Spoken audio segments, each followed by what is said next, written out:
He said one day you'll leave this world behind, so live a life you will remember. My father told me when I was just a child, these are the nights that never die. My father told me.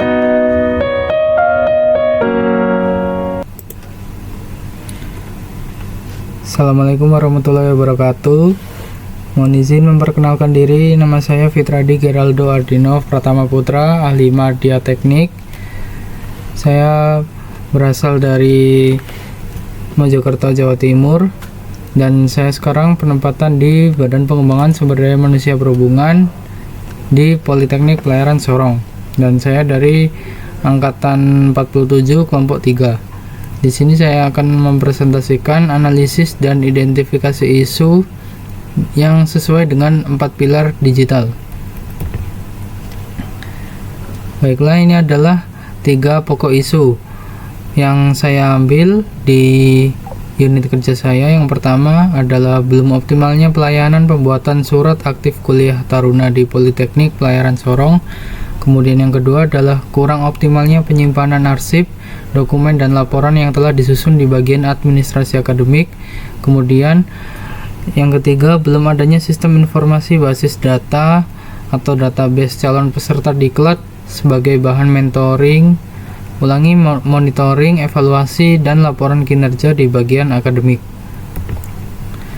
Kemudian ini adalah dampak dari ketiga pokok isu yang sudah atau mungkin akan terjadi. Yang pertama, dari isu yang pertama adalah data yang berantakan dikarenakan tidak pernah diarsip. Siapa saja yang sudah atau belum membuat surat keterangan aktif kuliah.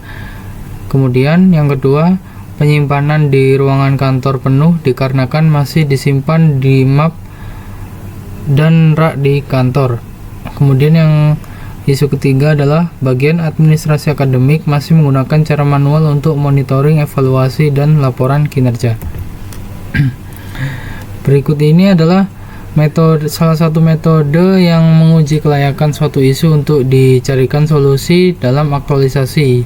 Yang saya gunakan di sini adalah metode APKL, yang dimana A adalah aktual, yaitu isu tersebut benar-benar terjadi dan sedang hangat. Kemudian P, problematik, yaitu memiliki dimensi masalah yang kompleks. Kemudian K, kehalayakan, artinya menyangkut hajat hidup orang atau manusia. Kemudian L, layak, yang artinya masuk akal dan realistis untuk dicarikan solusinya.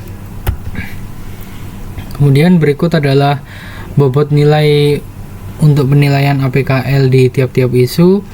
Yang pertama dengan bobot 5 dengan keterangan sangat kuat pengaruhnya, bobot 4 dengan kuat pengaruhnya, bobot 3 dengan sedang pengaruhnya, bobot 2 dengan kurang pengaruhnya, dan bobot 1 sangat kurang pengaruhnya. Berikut adalah analisis tahapan isu dengan metode APKL yang saya gunakan. Isu yang pertama, belum optimalnya pelayanan pembuatan surat aktif kuliah taruna Politeknik Pelayaran Sorong dengan A 5, P4, K5, dan L5 dengan skor 19. Kemudian isu yang kedua, kurang optimalnya penyimpanan arsip dokumen dan laporan yang telah disusun di bagian administrasi akademik dengan A3, P3, K3, L4 dan skornya 13.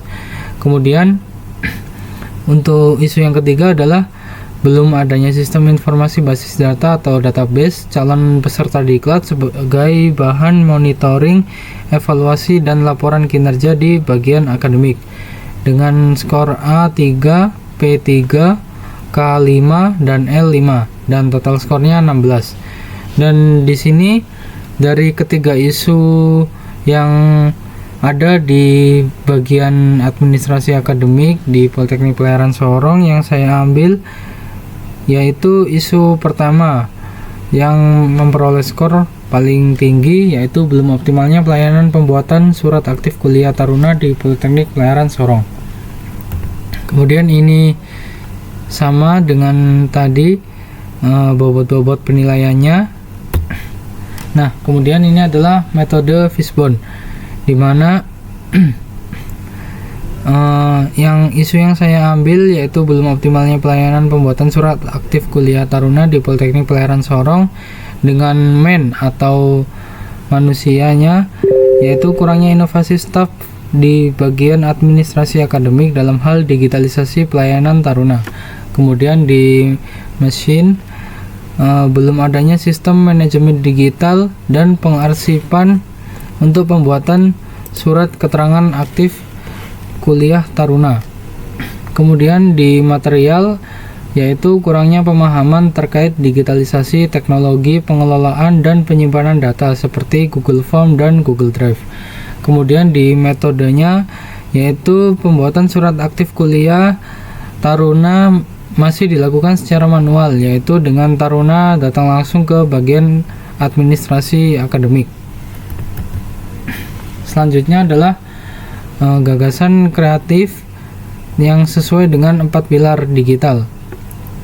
Dan berikut adalah kerangka literasi digital. Yang pertama adalah keterampilan digital atau digital skill dengan kemampuan yang mengacu pada isu, yaitu menggunakan Google Form untuk penginputan dan Google Drive untuk penyimpanan data pelayanan pembuatan surat keterangan aktif kuliah taruna. Kemudian budaya digital atau digital culture yang kemampuan yang mengacu pada isu, yaitu menyebarkan dan mensosialisasikan kepada taruna link pengisian untuk pembuatan surat keterangan aktif kuliah taruna. Kemudian etika digital atau digital ethics, yaitu kemampuan yang mengacu pada isu adalah menggunakan tutur kata yang baik dan bahasa Indonesia yang baku agar mudah dimengerti taruna dalam mengisi link. Kemudian ada keamanan digital atau digital safety atau juga bisa disebut digital security dengan kemampuan yang mengacu pada isu, yaitu link pengisian hanya terhubung di satu email, di mana data taruna yang terinput dijaga kerahasiaannya, dan juga untuk penginputan data taruna hanya dimaksimalkan satu taruna maksimal satu email saja. Mungkin sekian yang dapat saya sampaikan. Terima kasih, kurang lebihnya saya mohon maaf. Wassalamualaikum warahmatullahi wabarakatuh.